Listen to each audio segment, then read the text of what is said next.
YouTube. How you doing today? Hope you're doing splendid. Shock of God. Shock of God. Shock of God. What to say there, brother? Watched your video a bit ago about Santa syndrome, and I felt sorry for you. Here's why. You talk about atheists in conversation who bring up Santa when it tries to disprove God.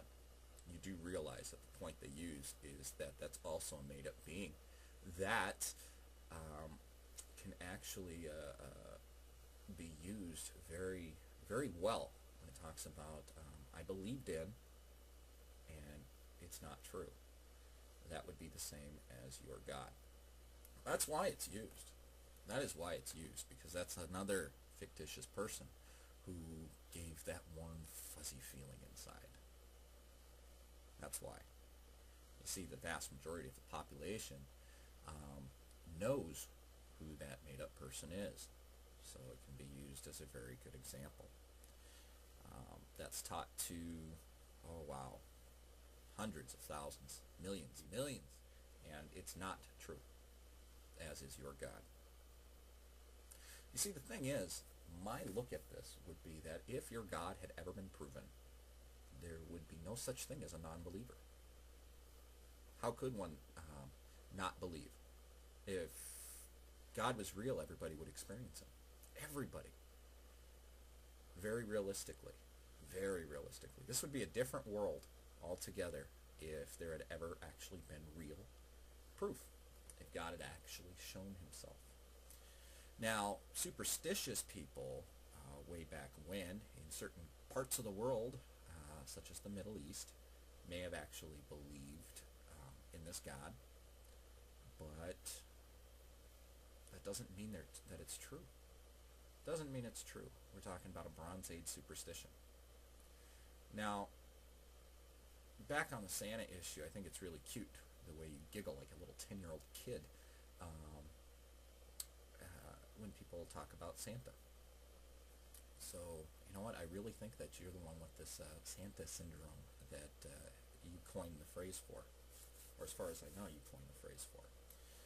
Anyway,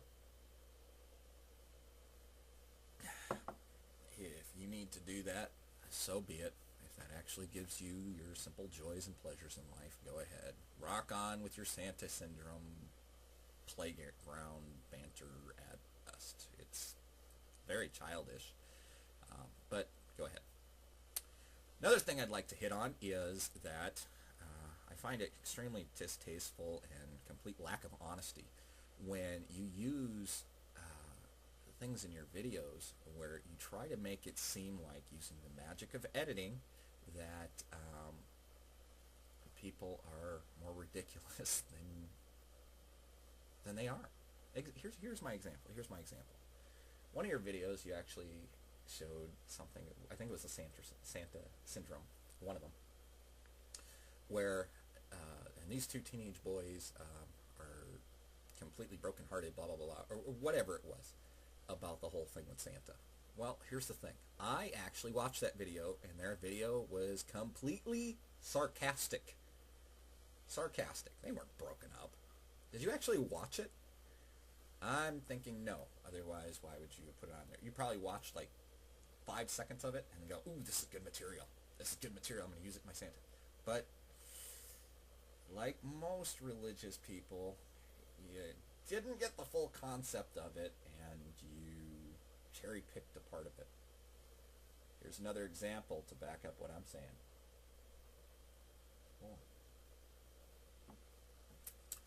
In a video that you made about a question atheists are afraid to answer, you showed you either making a phone call to somebody or talking to them on the radio, where you just started talking to them, and you're an atheist? Oh, I got a question for you. And then, through the magic of editing, you broke off into a bit of an argument going on. Well, upon further checking that out, what I discovered was that audio that you used was people trying to have a debate with you, and you would not adhere or refused to listen to the rules of the debate, and you were trying to get everything going before the debate even began. You had no patience. No patience, because you had to get your question in. It's really interesting how you use the audio of that with them being frustrated with you because you would not allow for a civilized debate to happen because you weren't prepared, is my guess. You use the audio of that to make it seem as though you ask a question and there's panic. No. What happened in that, and anyone can see it, despite denomination, is that you would not listen to anybody. You would not allow the debate to happen. And you succeeded for like a half hour, 45 minutes. That's what was going on. And I'm sure you would chalk that up in your book as a victory for you that they can't answer it. No. No. They needed to establish rules of debate so that you guys could actually stay on topic, so that it wouldn't move around like a common day discussion. You'll start off talking about one thing, and within 2 minutes, just something said actually moves into a different direction. No, they actually wanted to have a debate that was focused on the topic at hand, but you wouldn't have it. Again, probably because you were unprepared. I'm going to answer your question on, let me see, it was something to the effect of, if I didn't quote this exactly right, I think I'll still get the spirit of it. Provide evidence that the atheist view is correct and accurate. Well, my answer to that would be, beings that there has never been any substantial proof in the existence of a God, atheist, by its definition, is lack of a belief in a superpower or a higher power.